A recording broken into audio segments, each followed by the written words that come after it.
Okay, so we were looking at DNA fountain codes paper, 2017 paper, and I think I gave you some basic background about the density calculation, especially the physical density calculation formula, and a couple of other backgrounds in terms of capacity and so on. Now, and I gave you as an exercise to compute for the last 4 or 5 schemes these densities. You can compute as an exercise. Of course, as I mentioned, that this is given in the supplementary paper which appeared in Science. So Science supplementary paper which is available. You can look at it, the details. Now, to continue the discussion now today I'm going to describe the fountain code strategy. What is fountain code actually, and certain basic things about it. And so encoding, decoding, it's a very beautiful scheme. And then, so after that, I'm going to describe how this strategy is applied in the PCR region of the channel. So let me show you.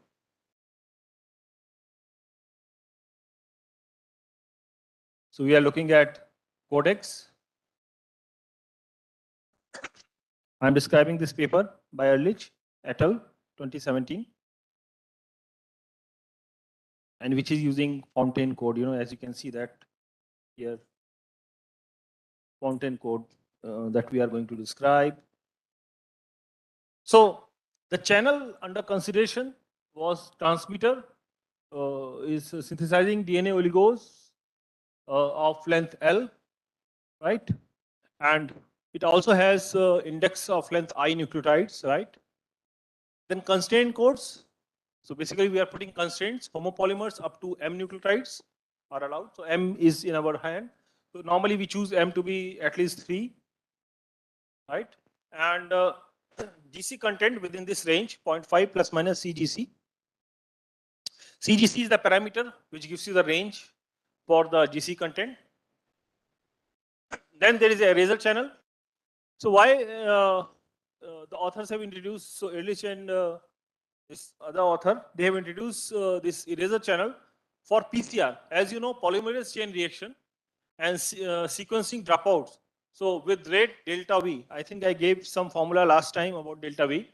Now here we are going to use constraint, so fountain codes basically, at this eraser. So actually fountain codes are useful for eraser channel. So let me first describe to you what is eraser channel.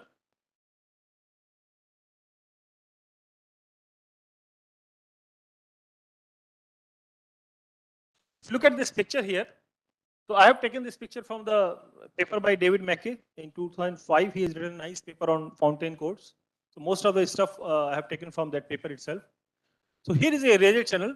Suppose we are transmitting 3 bits, right? So all these, how many? 8 possibilities of 3 bits, right? That we can transmit from one side. And there is a probability 1 minus f that you receive the same 3 bits. Okay. What eraser channel does, when you are sending certain packets, it may drop. Okay. So drop will be there, of certain packets will be dropped. So basically, if 000 is sent with probability f, which is the probability of failure, you receive unknown, question mark, right? So it's dropped. Okay. Everything is dropped with probability f.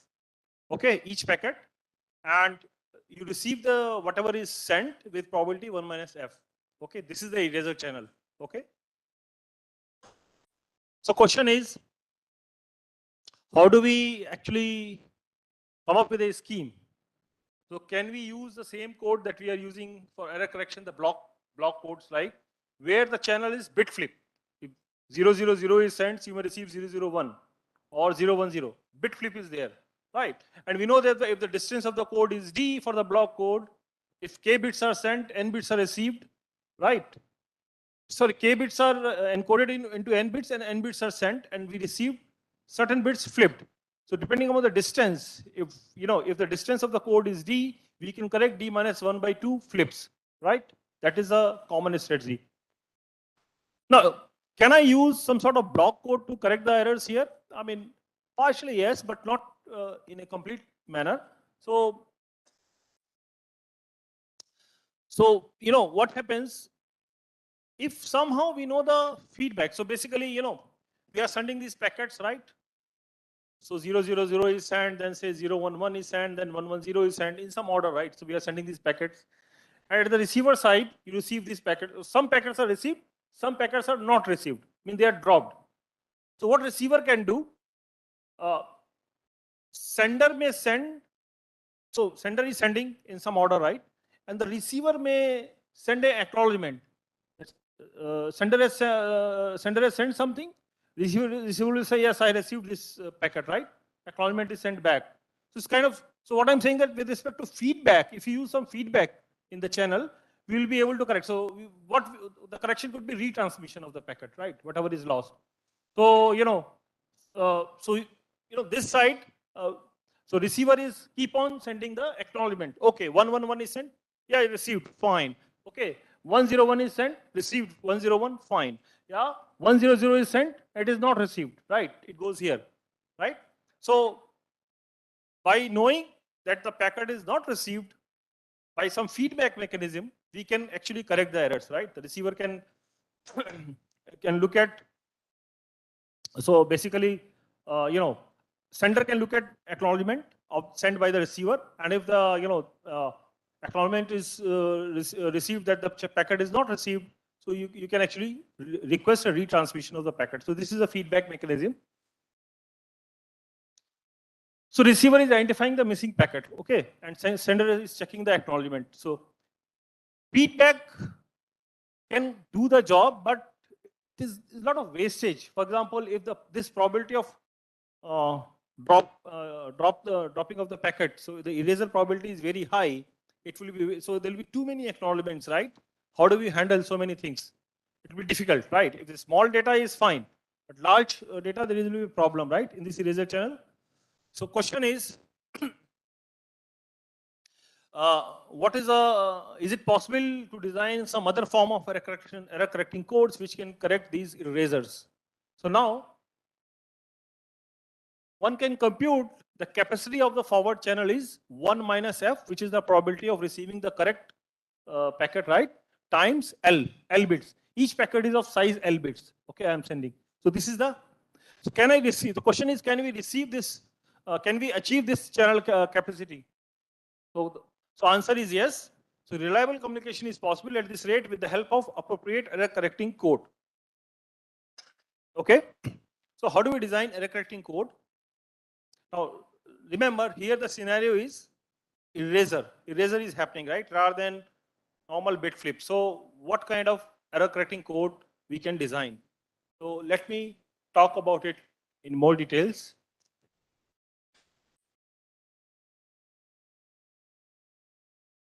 So one can use Reed-Solomon code. This is something very useful because Reed-Solomon code, we know that if length is n and dimension is k, then the minimum distance is n minus k plus 1. Okay, it's a Reed-Solomon code. And Reed-Solomon code can be used actually. So, if alphabet is q is equal to 2 raised to power L, right? Because each packet has L bits. So Reed-Solomon code has this property. If any k out of n transmitted symbols are received,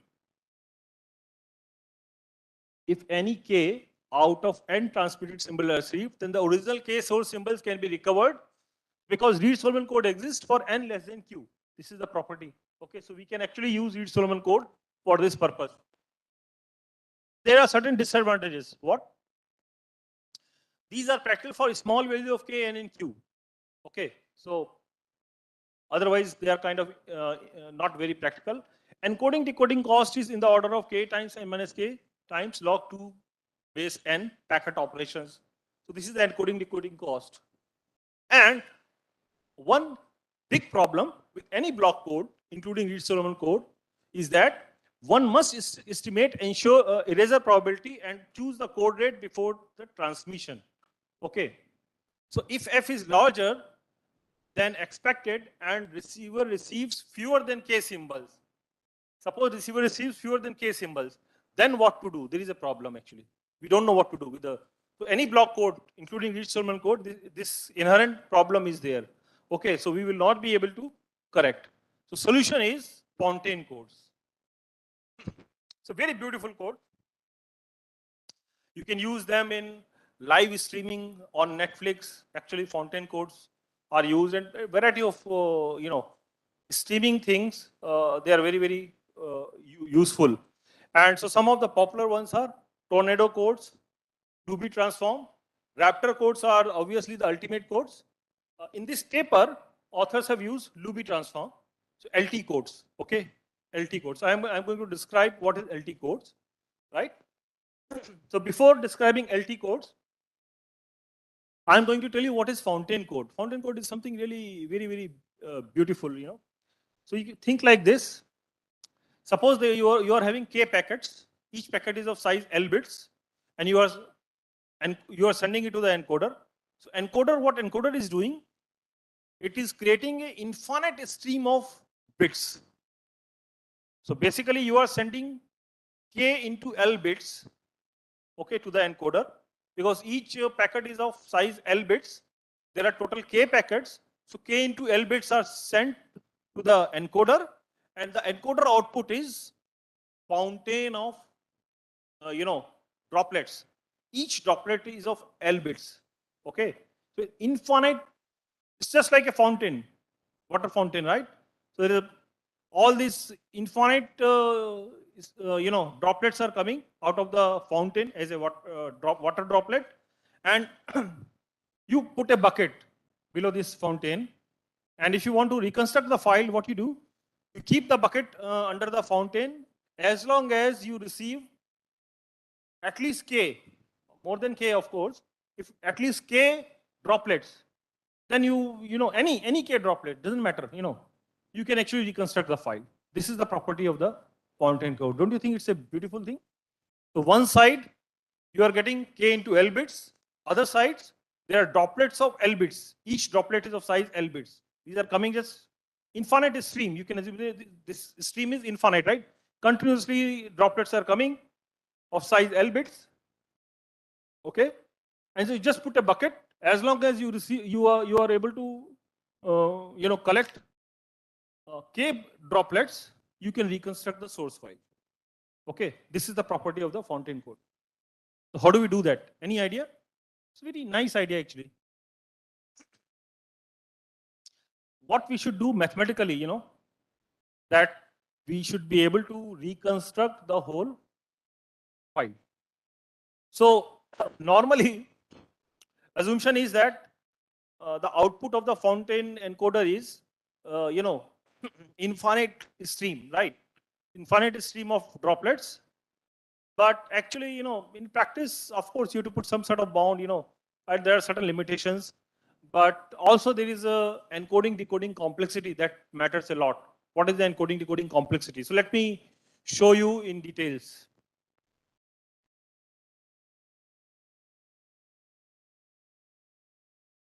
So what is the basic idea?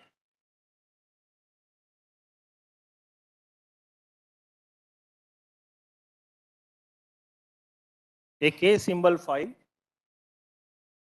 is going into the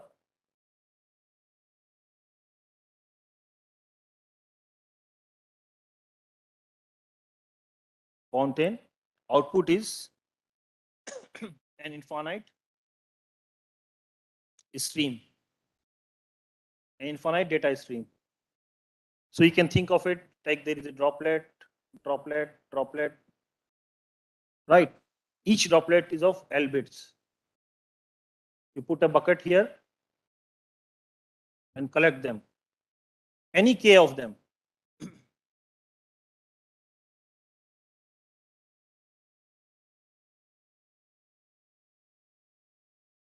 Will recover full file. Right? So like this. So there are infinite streams coming as just like a fountain. You put a bucket and collect any K symbols, and you will be able to basically reconstruct the file. So how do we do this actually? First of all, I should mention that fountain codes are known as rateless eraser codes.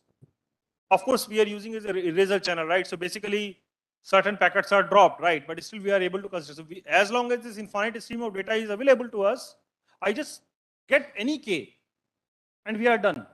We can list down. This is the property. Okay. Now note that in normal block codes, k input, k is the input, and to the encoder, and n bits are the output. So rate is k by n, right? K by n. Here, the rate is, these are rateless code, because on one side it's infinite stream, right? So this is these, that's why they are called as rateless code, right? So eraser codes, so fountain codes are rateless eraser code. Eraser codes because they are correcting, they are having the capability of correcting erasers. Okay. So let me show you.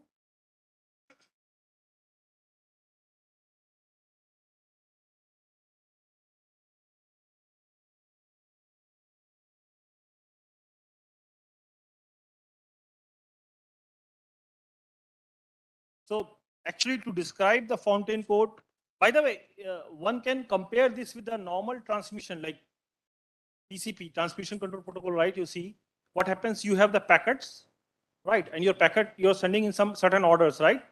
And so if it drops, how do you correct them? Obviously there the fountain codes will be more useful actually, right? So this is a very, very ideal situation, right? And I think constructing fountain codes, something. So now I'm going to tell you about the fountain codes. Fountain codes, so basically, especially the LT codes. LT codes are super cheap in encoding and decoding. Super cheap. The complexity of encoding and decoding is really very cheap. It's really very powerful in that sense. And they are near optimal. So with respect to the Shannon capacity, they are very, very close to the Shannon capacity, right? In fact, Raptor codes are much more better in terms of optimality, but they are kind of, they use some sort of outer code here. But I'm not going to describe the Raptor code. If you want, you can read the paper, so basically, this idea of LT code was introduced by Michael Luby. Michael Luby was in a company actually at that point of time when they introduced. And there are many people like Amin Shukrelahi, who is now at EPFL Switzerland, who has done a lot of work in fountain codes. Okay. So it's a really beautiful area. So let me show you how to construct. So basically what I'm going to do, first I'm going to look at a very simplest version of before describing the LT codes, I'm going to look at a simple solution. How do we solve it? So our problem is we are having k into L bits as an input to the encoder, and there is an infinite droplets. And now I have to construct somehow the encoder such that if I choose any k droplets, I should be able to construct the source file. Okay. So each droplet is of L bits. Okay. So what is the idea? How do we do this? So I am going to describe what is known as random linear fountain. Random linear fountain. So what is random linear fountain? So basically, I have k packets. Okay. I choose random combination of them, and then I'm sending that. So random combination. So how do you do that? Let me describe it to you.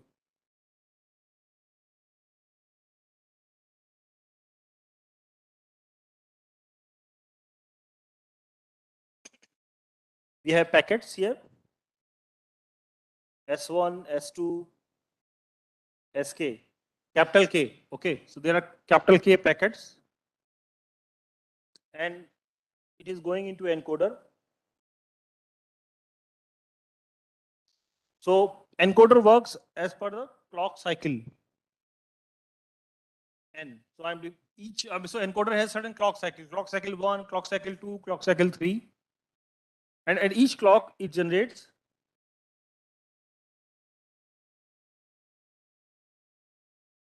k random bits GKN. K random bits. So at each clock cycle it will generate k random bits. So basically from the okay. So then what we do, what it does, the output is Tn, which is summation k is equal to 1 to capital K Sk Tn is equal to summation K is equal to 1 to capital K Sk Gkn. This is the output. This is the encoder. K packets. Encoder generates K random bits Gkn.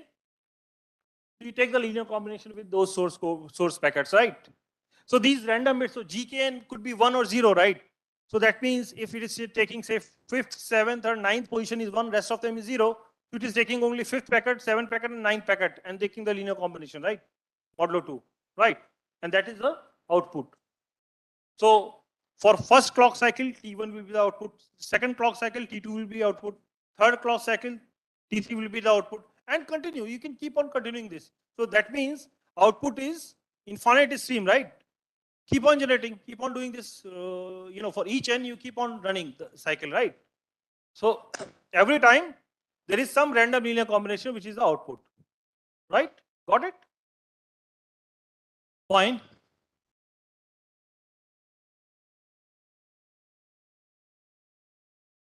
Now, this goes into eraser channel.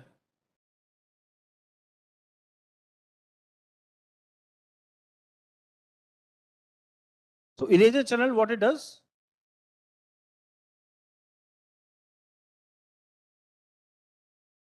Erases bunch of packets.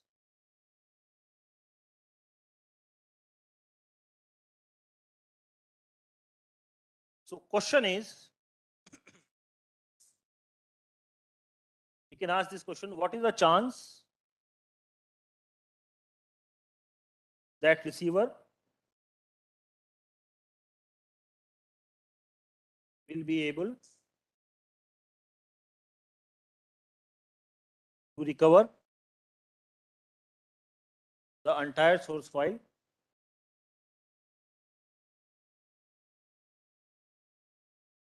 without error?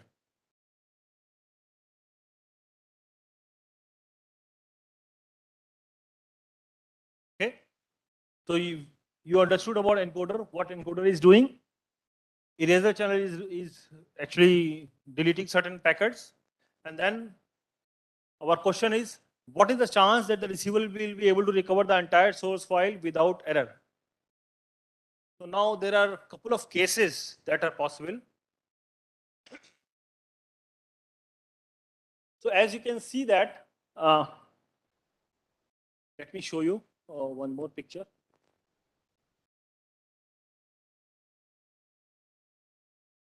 So basically I can assume certain things. One assumption is that the receiver knows the fragment of the generator matrix G associated with his packets.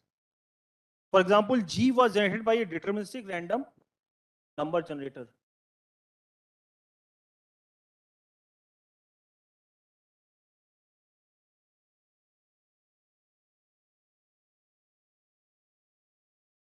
You know that generating random numbers is a sin, right? Somebody has said that generating random numbers with computer is a sin. Mahapap. You cannot do it actually, right? That's why they use pseudo random number techniques. And normally they use linear feedback shift register, if you remember, to generate random numbers, right? So basically what I'm saying that here you can use some deterministic random number generator to get this G actually, right? So basically that will simplify the stuff.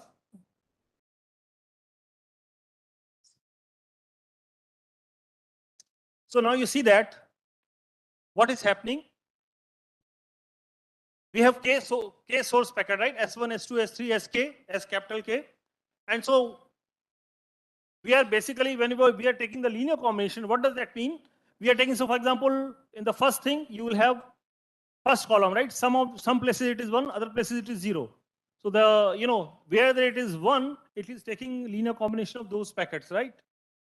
Okay, so this is now this column we can generate randomly, right?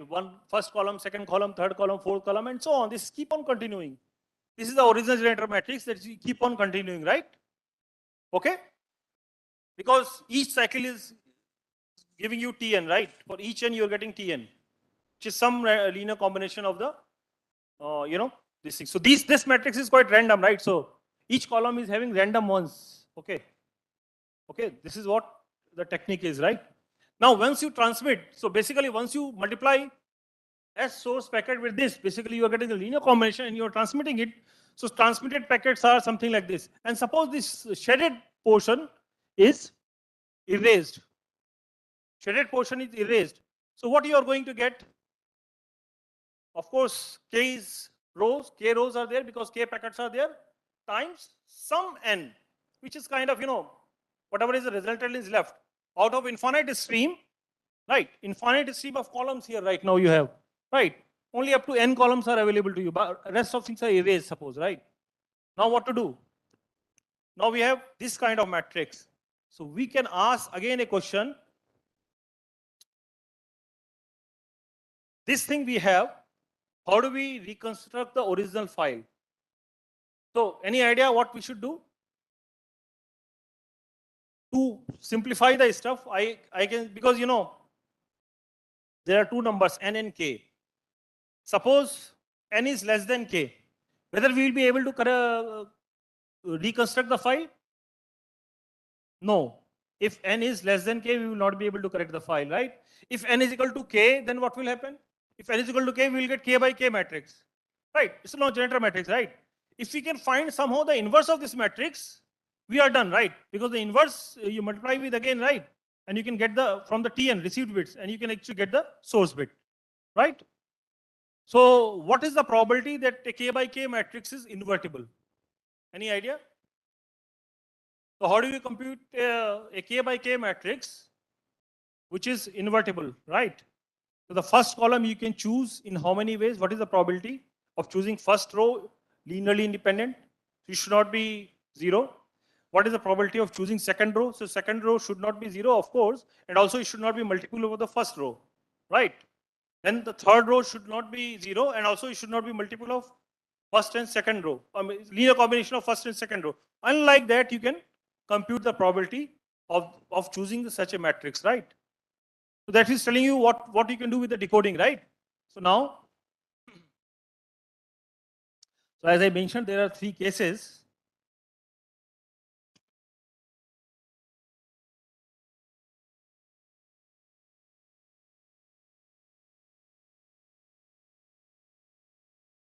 So I should mention this: if N is less than K,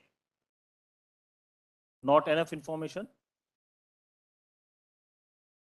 right? If N is equal to K,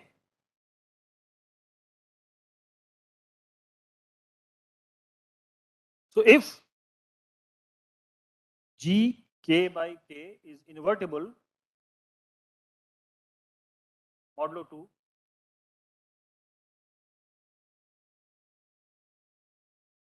receiver can compute G inverse, right? By, you can compute G inverse by Gaussian elimination, right? I mean, row reduced echelon form, all those things you can do. Because it's over modulo 2. So with the field, Z2 is a field, right? You can work out everything nicely. And SK can be recovered as summation N is equal to 1 to capital N, Tn, the received bits, inverse of this, right?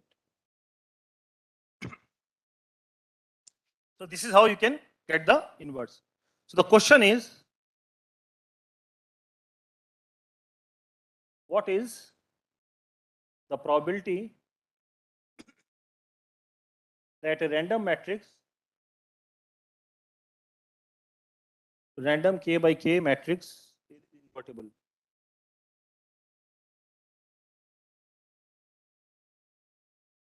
So again, linear algebra into picture. So a matrix is invertible if it is a full rank here, right? If K by K matrix, if rank is full K, then it will be invertible.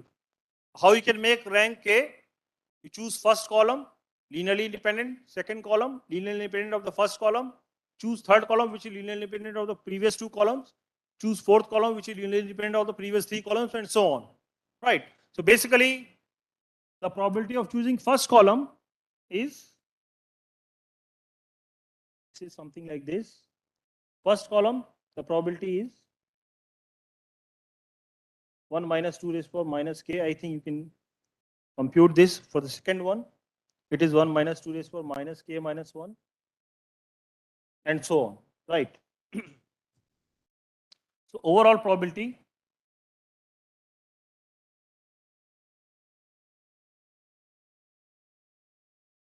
is 1 minus 2 raised to the power minus k times 1 minus 2 raised to the power minus a minus 1 multiplied by 1 minus 1 by 8, 1 minus 1 by 4, 1 minus 1 by 2.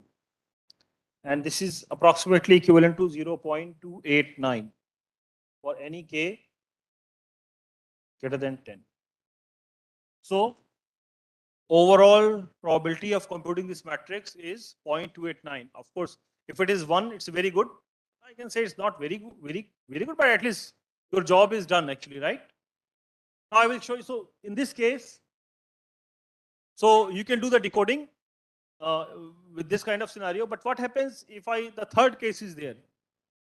So k source packets are there. So matrix is now k by n, right? Now I am actually getting little bit more. So basically k plus n is equal to k plus some excess packets e. Little bit, slightly more. Okay. Then what we can say in terms of the probabilities. So basically then I am asking a question. Given a random matrix of size k by n, how to choose a k by k invertible matrix out of this, right? So that we can decode actually, right? So how do we do that? Because ultimately, once it is invertible, then only you can decode, right? So how do we do that? And what is the probability for that?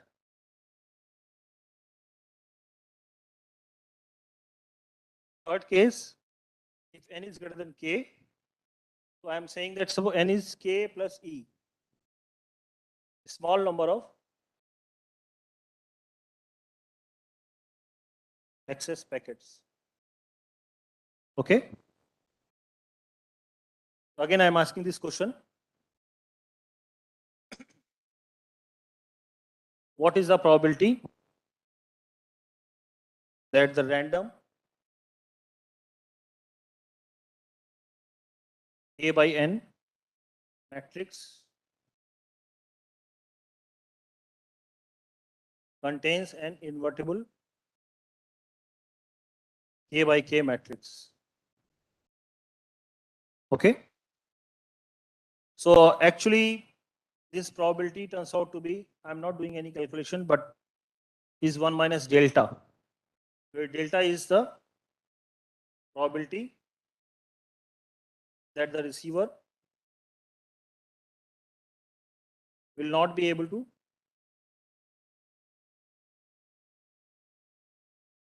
decode the file.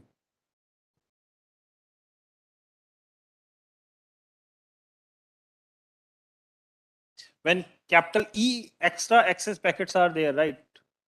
So, or access packets are there, okay? So actually, for any k, the probability of failure I can compute is delta of E is less than or equal to 2 raised to the power minus E. Again, I'm not doing any computations, but at least, so this is the probability. So I think for k is equal to 100, we have this picture here, So with the probability of failure, right? So you can see that the solid line shows the probability that the complete decoding is not possible as a function of the number of access packets, E. The thin dashed line here shows that the upper bound 2 raised to the power minus E on the probability of error. What we have just mentioned, okay? So this is the key idea for the probability.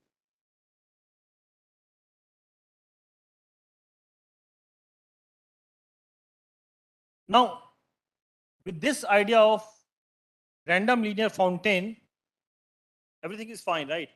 So you saw that how we can correct. Even if we allow small access packets, we are able to reconstruct. I mean, right?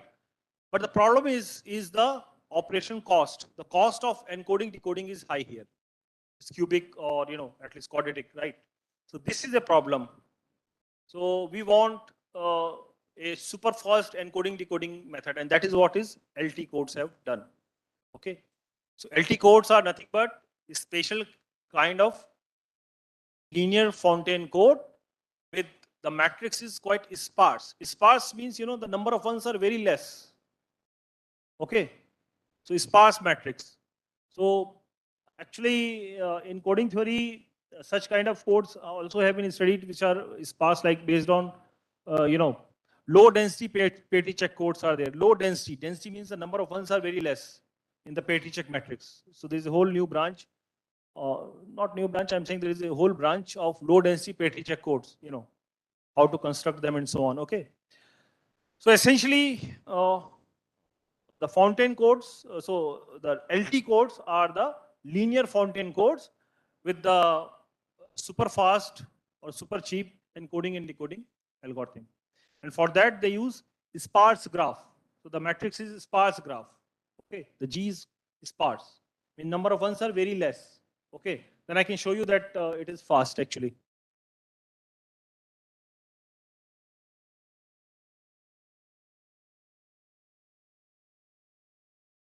So I can maybe mention here, uh, or maybe just leave it. So as k increases, so random linear fountain codes gets arbitrarily close to the channel limit that can be shown. Okay. Now, before describing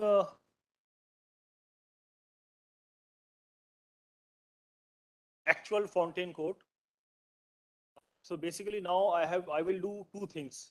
One is this matrix is random, of course, and the degree of packet is also random. Okay, and they are chosen depending upon a probability distribution. It's called a soliton probability distribution. I think if you know about it, but anyway, so that I'm going to tell you. But before that, I am going to do an experiment. It is known as throwing balls in a bin experiment. Okay, you throw. So there are k bins, and you have balls. You are throwing balls in the bins, and you are computing the probability. Okay. So that problem I am not going to solve it, but I'll mention the problem. I'll write down the answer, right, so that you know what is happening actually, and that is quite useful for understanding the fountain code business.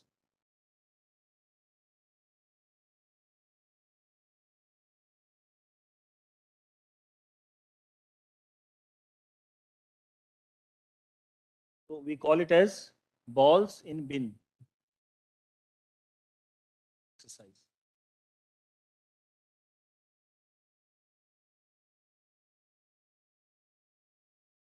Okay. So suppose there are k bins,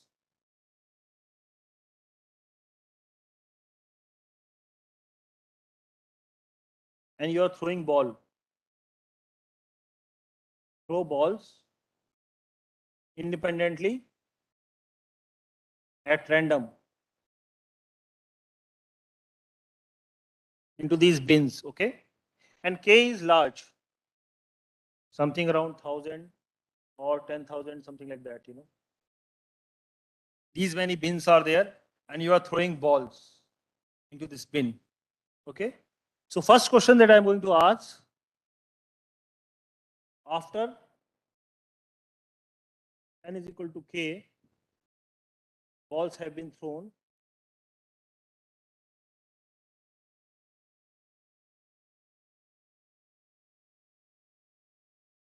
what fraction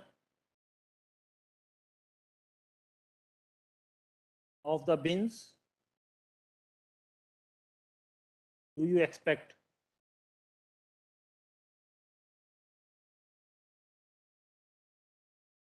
have no balls in them?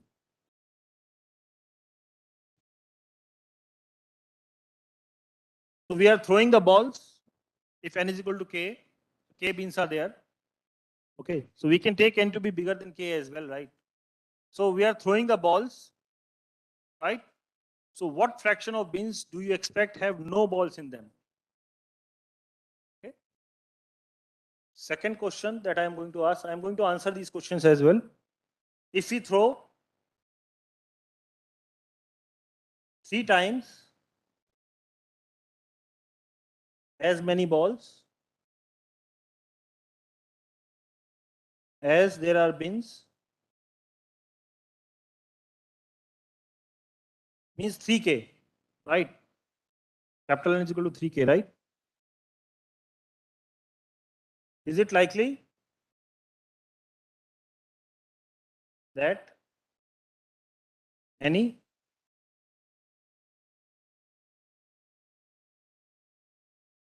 bins will be empty. Can we answer this question? Or in other words, what we are asking, roughly how many balls,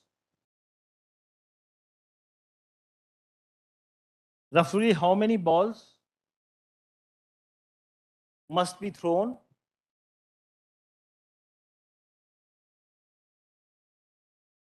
for it to be likely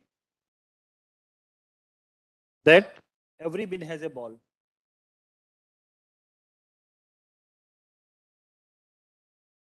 This is very important question. Actually, what happens when we are doing the decoding, we are looking at source packets and received packets.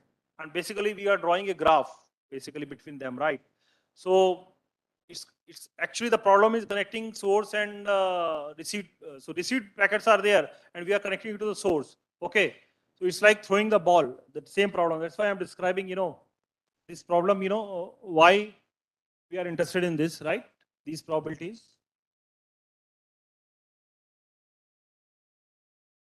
And third question, show that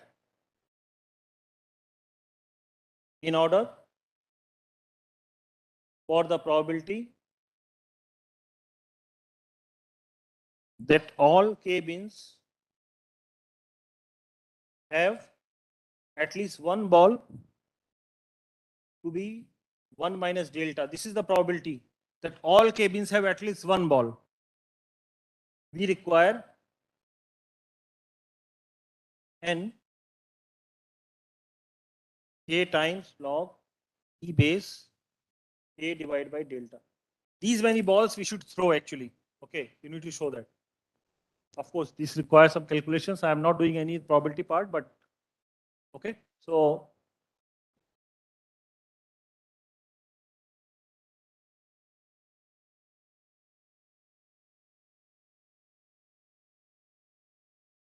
I can mention certain results. The probability that one particular bin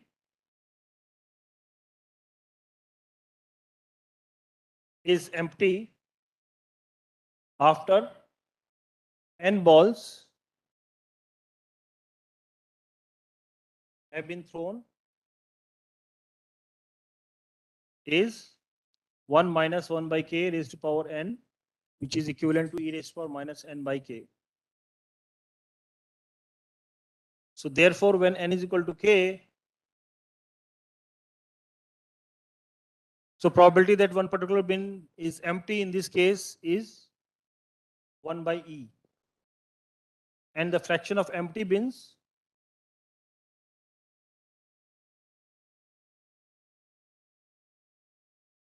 is also 1 by e. Okay. If we throw k balls, if you throw 3k balls, the empty fraction drops to 1 by e cube, which is about 5%. So I'm not mentioning it anyway. And for general n,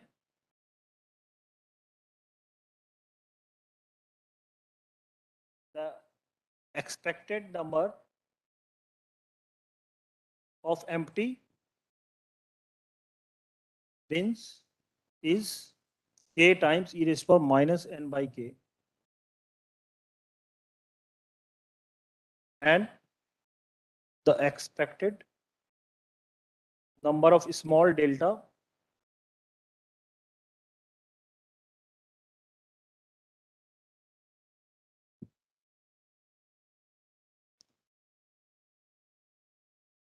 is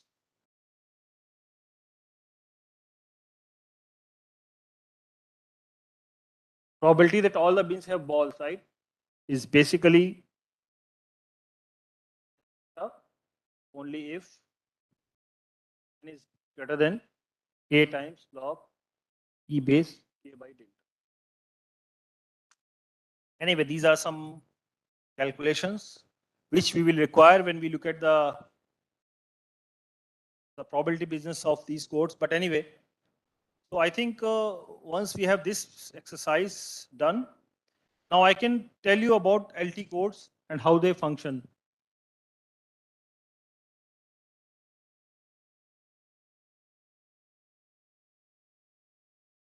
I think I can just describe the encoder at least.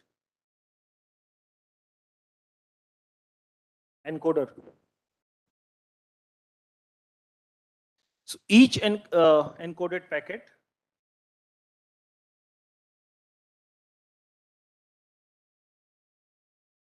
TN is produced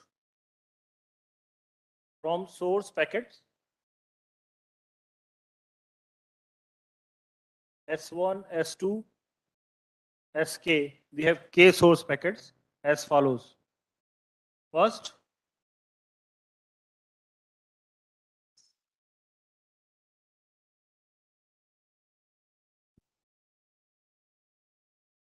now be careful, this is very important. Randomly choose the degree Dn of the packet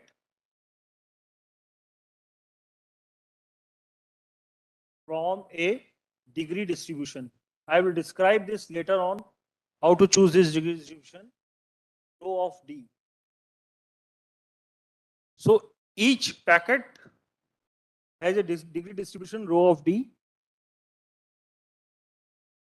And the choice of rho depends on K actually, the source file size. Second,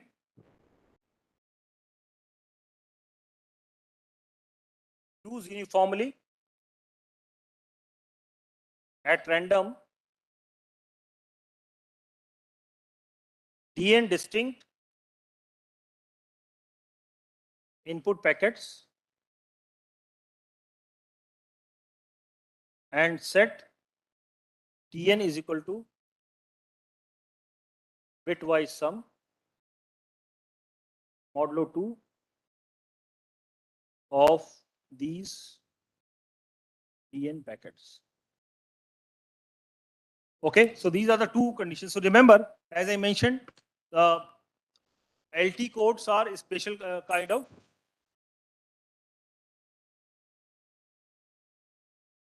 kind of linear, so random linear fraction, random linear fountain codes, right? So these are the two encoding. Any encoder does randomly choose the degree Dn, right? Randomly chosen with some probability distribution. I'll call it soliton distribution. I'll tell you how to choose that. And second, choose uniformly at random Dn distinct input packets. That degree, right? That Dn is randomly chosen, right? Based on the probability distribution. Now Dn, choose uniformly at random Dn distinct input packets and set Tn as a bitwise sum of these packets modulo 2. That is the encoding, right? Okay. So it's very simple. So you need to find out this Dn, which I am going to actually tell you the next class. And then I'll also explain briefly with an example how the decoding works. Decoding works on the sparse graph. So it's really interesting idea how the decoding works. They are very powerful codes, by the way, for your video streaming and so on, So in the paper, they have implemented the code. You can actually download. It's written in Python. You can run the code and see how it works. Okay. But in the next class, I will be able to complete this fountain code business completely, right? I'll tell you how these things are doing. Okay. Thank you very much.